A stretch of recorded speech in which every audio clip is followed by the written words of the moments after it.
Kerajaan Kediri adalah sebuah kerajaan yang terdapat di Jawa Timur antara tahun 1042 sampai 1222 Masehi. Kerajaan ini berpusat di Dahanapura yang menjadi bagian kota Kediri sekarang. Pada akhir November tahun 1042 Masehi, Airlangga terpaksa membelah wilayah kerajaannya karena kedua putranya bersaing memperebutkan tahta. Putra yang bernama Sri Samarawijaya mendapatkan kerajaan barat bernama Panjalu yang berpusat di kota baru Daha. Sedangkan putra yang bernama Mapanji Garasakan mendapatkan kerajaan timur bernama Jenggala yang berpusat di kota lama yaitu Kahuripan. Seperti kita ketahui bahwa Kediri adalah salah satu kota di Indonesia yang memiliki sejarah panjang tentang kerajaan. Sejarah kerajaan Kediri adalah salah satu dari sekian banyak kerajaan yang berjaya di Nusantara.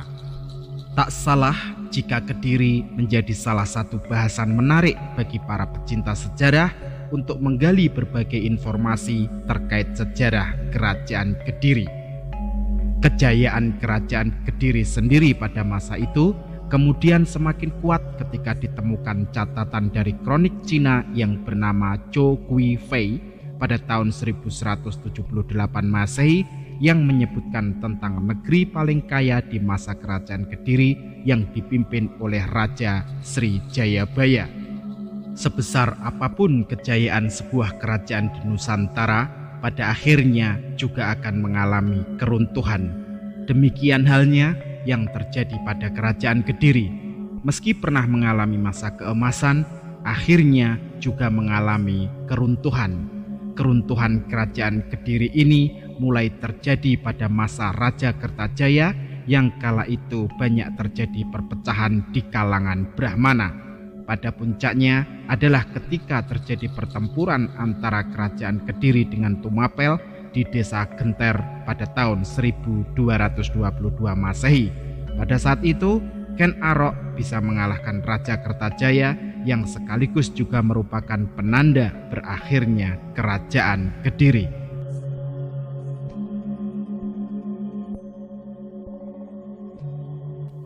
Berikut ini adalah kitab-kitab karya peninggalan kerajaan Kediri.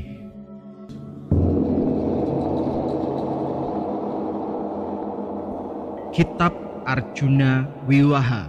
Karya sastra ini ditulis oleh Empu Kanwa pada masa pemerintahan Prabu Airlangga yang memerintah di kerajaan Medang Kahuripan yang beribu kota di Daha Kediri dari tahun 1019 sampai dengan tahun 1042 Masehi. Sedangkan kitab ini diperkirakan digubah sekitar tahun 1030. Kitab ini menceritakan sang Arjuna ketika ia bertapa di Gunung Mahameru. Lalu ia diuji oleh para dewa dengan dikirim 7 bidadari. Bidadari ini diperintahkan untuk menggodanya. Nama bidadari yang terkenal adalah Dewi Supraba dan Tilotama. Para bidadari tidak berhasil menggoda Arjuna. Maka Batara Indra datang sendiri menyamar menjadi seorang Brahmana tua. Mereka berdiskusi soal agama dan Indra menyatakan jati dirinya dan pergi. Lalu setelah itu ada seekor babi yang datang mengamuk dan Arjuna memanahnya. Tetapi pada saat yang bersamaan ada seorang pemburu tua yang datang dan juga memanahnya. Ternyata pemburu ini adalah Batara Siwa. Setelah itu Arjuna diberi tugas untuk membunuh Niwatakawaca, seorang raksasa yang mengganggu kahyangan. Arjuna berhasil dalam tugasnya dan diberi anugerah boleh mengawini 7 bidadari ini. Oleh para pakar ditengarai bahwa kitab Arjuna Wiwaha berdasarkan Wanaparwa, kitab ketiga Mahabharata.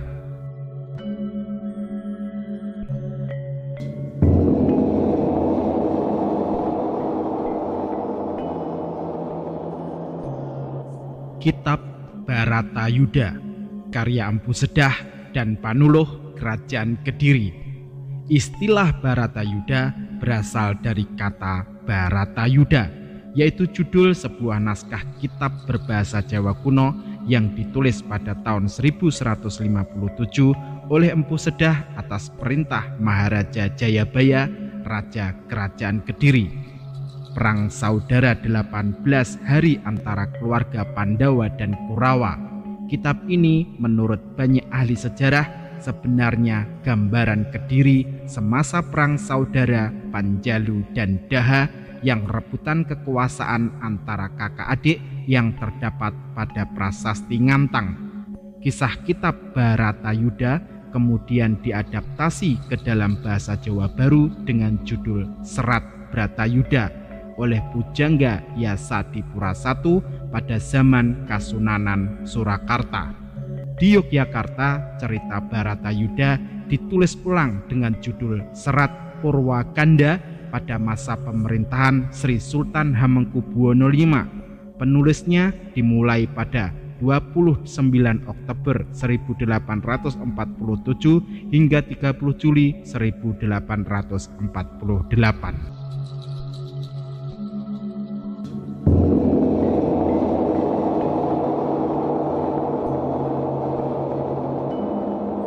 Kitab Kakawin Pendek Banowo Sekar atau Bahtera Bunga karya Empu Tanakung. Kakawin ini melukiskan upacara pesta serada yang diadakan oleh Jiwanendradipa, Maharaja Jiwana, khususnya persembahan-persembahan yang dihaturkan oleh berbagai raja Sri Nateng Kertabumi, Naranata, Ring Mataram, Sang Nerpati Pamotan, Sri Paremaswareng Lasem, dan Naranata Ring Kauripan. Persembahan-persembahan itu berbentuk indah, aneka warna, dan bergaya seni serta berupa ilustrasi mengenai gita dan kidung yang digubah oleh raja-raja sendiri. Rupanya sajak-sajak itu dipersembahkan pada waktu yang sama, tertulis di atas karas atau papan tulis atau daun-daun lontar. Persembahan yang paling indah ialah persembahan yang dibawa oleh raja yang menghaturkan serada berbentuk sebuah perahu yang dibuat dari bunga-bunga. Upacara serada ialah upacara untuk mengenang arwah seseorang yang meninggal.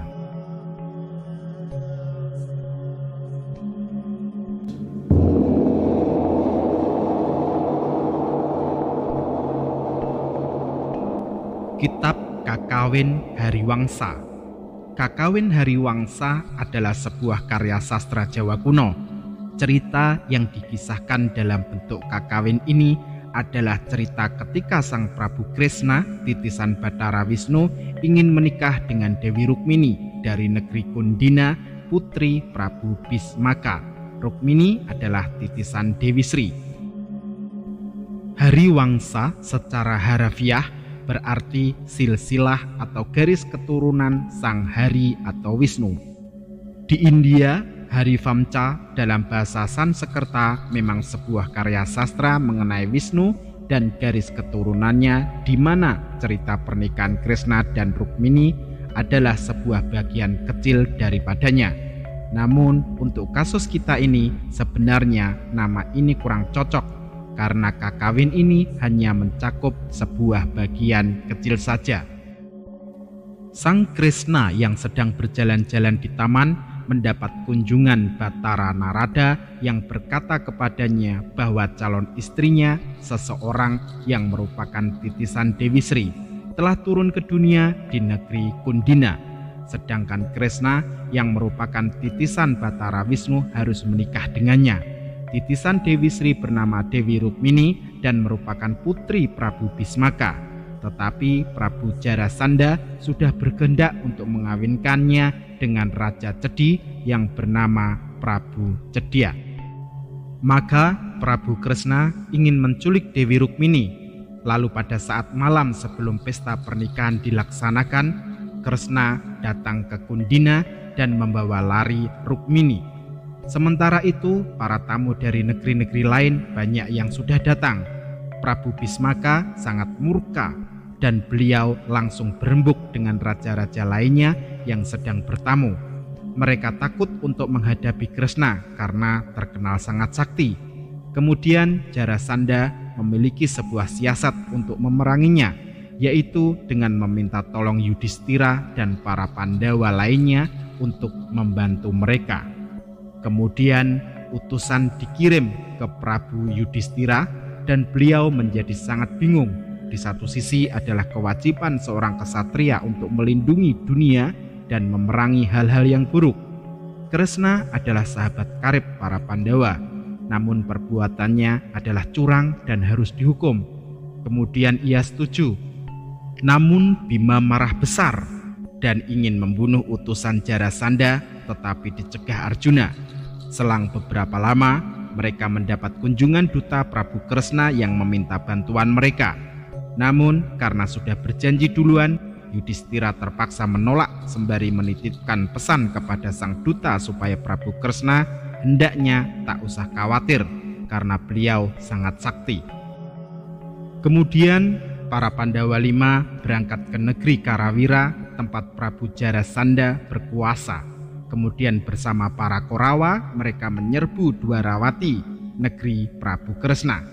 Sementara itu Kresna sudah siap-siap menghadapi musuh, dibantu kakaknya sang Baladewa. Berdua mereka membunuh banyak musuh.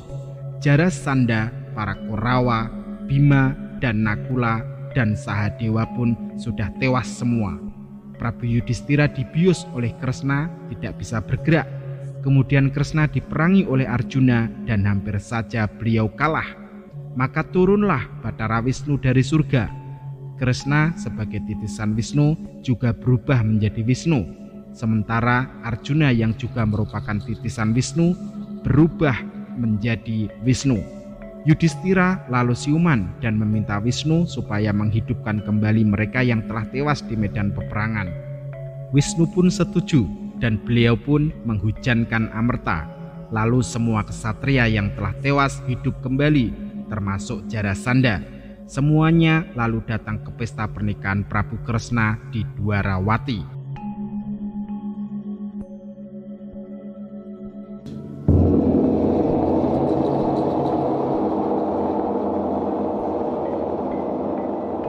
Kitab Kakawin Smaradahana.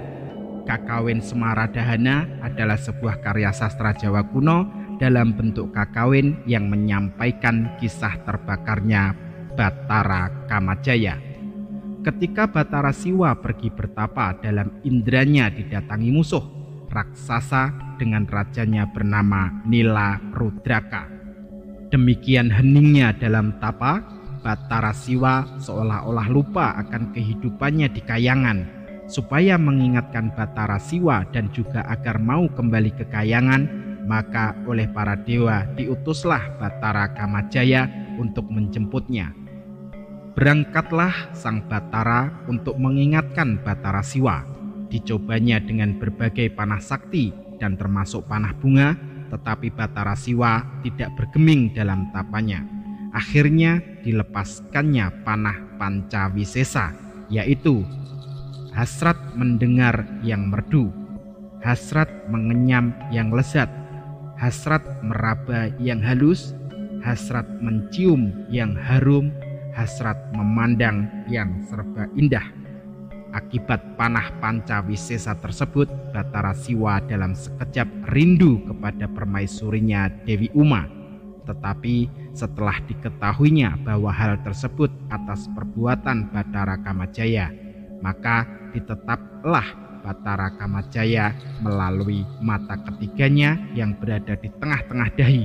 Hancurlah Bathara Kamajaya. Dewi Ratih, istri Bathara Kamajaya, melakukan bela dengan menceburkan diri ke dalam api yang membakar suaminya. Para dewa memohonkan ampun atas kejadian tersebut agar dihidupkan kembali. Permohonan itu tidak dikabulkan. Bahkan dalam sabdanya bahwa jiwa Bathara Kamajaya turun ke dunia dan masuk ke dalam hati laki-laki, sedangkan Dewi Ratih masuk ke dalam jiwa wanita. Ketika Siwa duduk berdua dengan Dewi Uma, datanglah para dewa mengunjunginya, termasuk Dewa Indra dengan gajahnya yang demikian dahsyatnya. sehingga Dewi Uma terperanjat dan ketakutan melihatnya. Kemudian Dewi Uma melahirkan putra berkepala gajah dan kemudian diberi nama Ganesa. Datanglah raksasa Nila Rudraka yang melangsungkan niatnya menggedor Kayangan. Maka Ganesalah yang harus menghadapinya. Dalam perang tanding tersebut, Ganesa setiap saat berubah dan bertambah besar dan semakin dahsyat. Akhirnya musuh dapat dikalahkan dan para dewa bersukacita. Dalam kitab Smaradhana disebut-sebut nama Raja Kediri Prabu Kameswara yang merupakan titisan Dewa Wisnu yang ketiga kalinya, dan Permaisuri Sri Kirana, Ratu Putri dari Kerajaan Jenggala. Dalam prasasti batu memang tertulis Raja Kediri Kameswara bertahta selama tahun 1115 sampai dengan 1130, dan kemudian ada pula Raja Kameswara II yang bertahta pada sekitar tahun 1185. Para ahli Belanda memperkirakan bahwa Kameswara II itu yang mempunyai hubungan dengan kitab Smaradhana. Akan tetapi Profesor Purbacaraka sebaliknya menunjuk Kameswara I yang terkait, sebab raja tersebut dalam kitab Panji bernama Hinu Kertapati dan juga permaisurinya bernama Kirana, yaitu Dewi Chandra Kirana. Hanya posisi Jenggala dan Kedirinya yang terbalik. Penulis dari kitab Smaradhana bernama Empu Darmaja.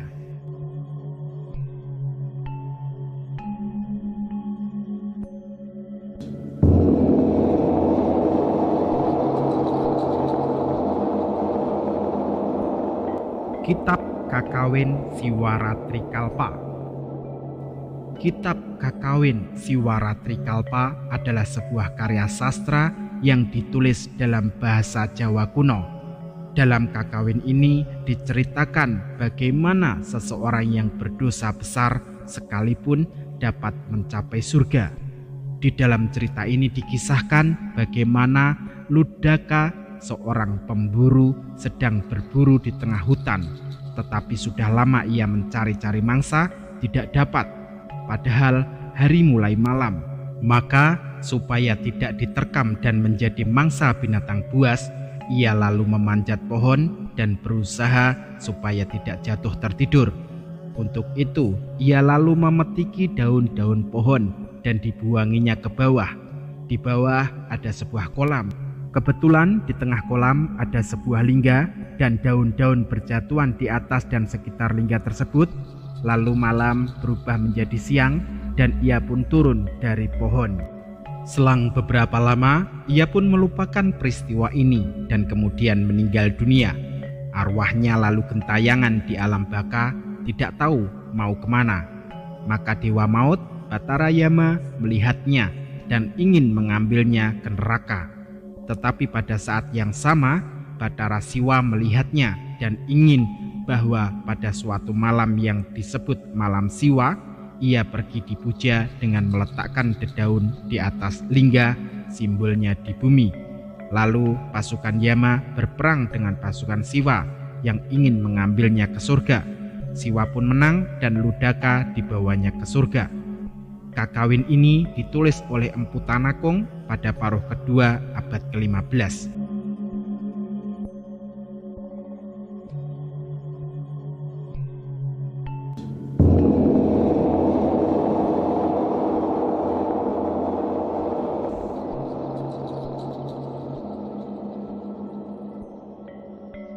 Kakawin Krisnayana. Kakawin ini adalah sebuah karya sastra Jawa kuno yang menceritakan pernikahan Prabu Kresna dan penculikan calonnya yaitu Rukmini.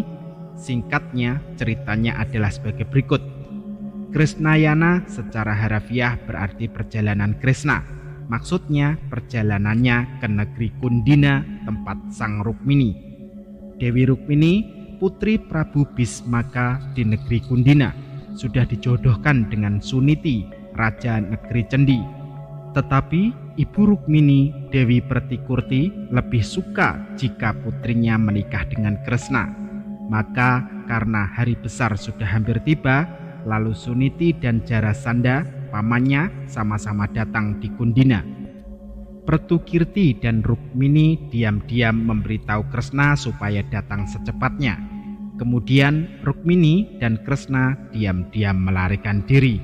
Mereka dikejar oleh Suniti, Jarasandha, dan Rukma, adik Rukmini. Beserta para bala tentara mereka, Kresna berhasil membunuh semuanya dan hampir membunuh Rukma, namun dicegah oleh Rukmini. Kemudian mereka pergi ke Dwarawati dan melangsungkan pesta pernikahan. Kakawin Krisnayana ini ditulis oleh Empu Triguna pada saat Prabu Warsajaya memerintah di Kediri pada kurang lebih tahun 1104 Masehi. Tema yang dibahas dalam Kakawin Krisnayana ini mirip dengan tema yang dibahas dalam Kakawin Hariwangsa. Para pakar sastra Jawa kuno berpendapat bahwa Kakawin Hariwangsa lebih berhasil dalam menggarap tema yang sama ini.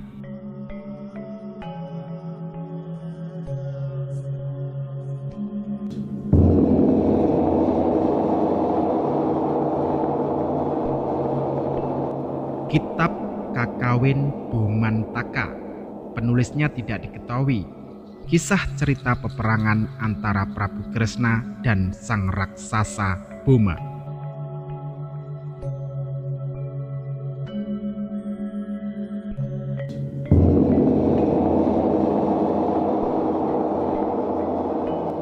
Kitab Kakawin Kunjarakarna, penulis Empu Dusun. Kakawin ini berasal dari kalangan pedesaan, menceritakan seorang yaksa semacam raksasa yang bernama Kunjarakarna.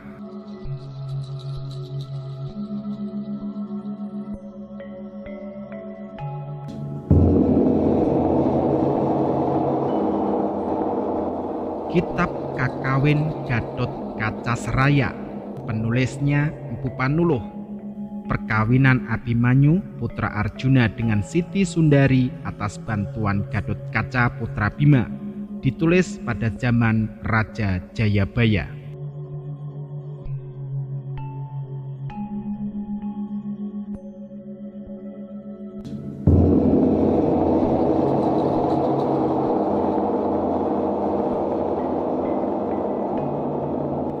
Kitab Jangka Jayabaya, ramalan Jayabaya atau sering disebut Jangka Jayabaya adalah ramalan dalam tradisi Jawa yang salah satunya dipercaya ditulis oleh Jayabaya, Raja Kerajaan Kediri. Ramalan-ramalan masa depan Nusantara.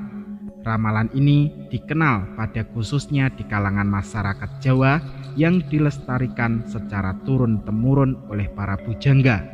Asal-usul utama serat Jangkabaya dapat dilihat pada kitab Musasar yang digubah oleh Sunan Giri Prapen.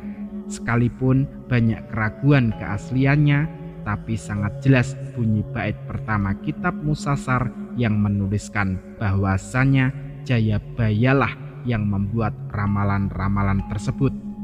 Kitab Musasar dibuat tatkala Prabu Jayabaya di Kediri yang gagah perkasa, musuh takut dan takluk, tak ada yang berani. Demikianlah beberapa kitab karya sastra pada zaman Kerajaan Kediri. Apabila ada kesalahan, saya mohon maaf yang sebesar-besarnya. Untuk saran serta kritik, silahkan Anda tuliskan di kolom komentar.